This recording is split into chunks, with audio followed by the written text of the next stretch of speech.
She didn't remember walking here.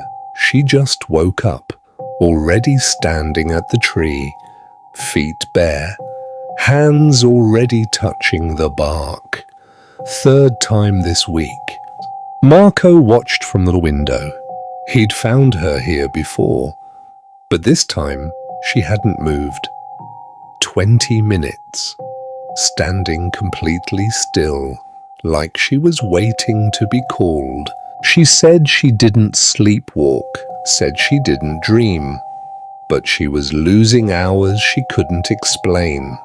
And she always smelled of wood smoke now, even after she showered. She started leaving things at the base of the tree. Food, folded notes. She called it a ritual. Marco called it something else, but he didn't say it out loud. The evenings were the worst. He'd call her name from the doorway. She wouldn't turn around. Not right away, not until the count of 10. Every time.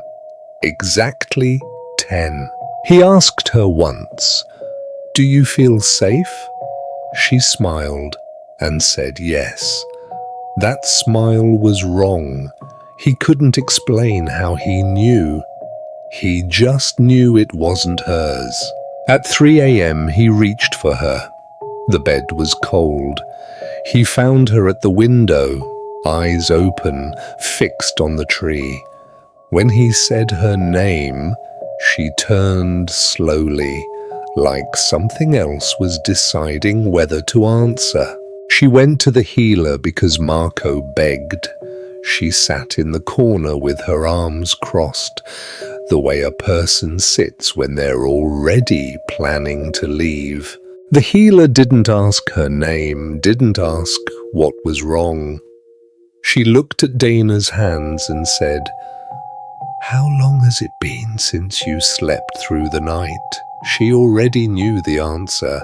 Dana looked down at her own hands. There was soil under her nails. She hadn't gardened, hadn't been on the ground.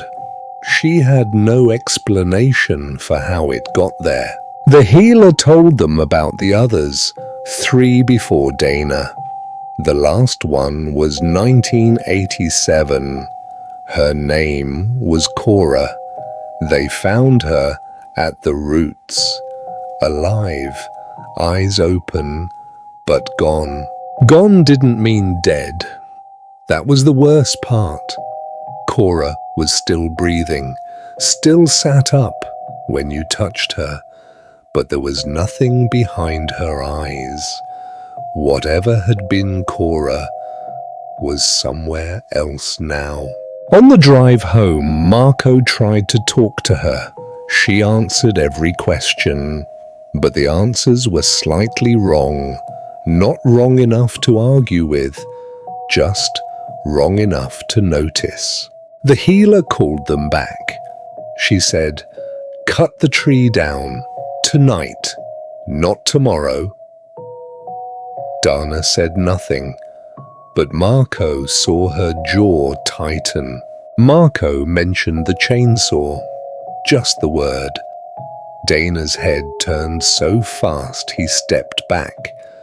"Don't," she said. One word.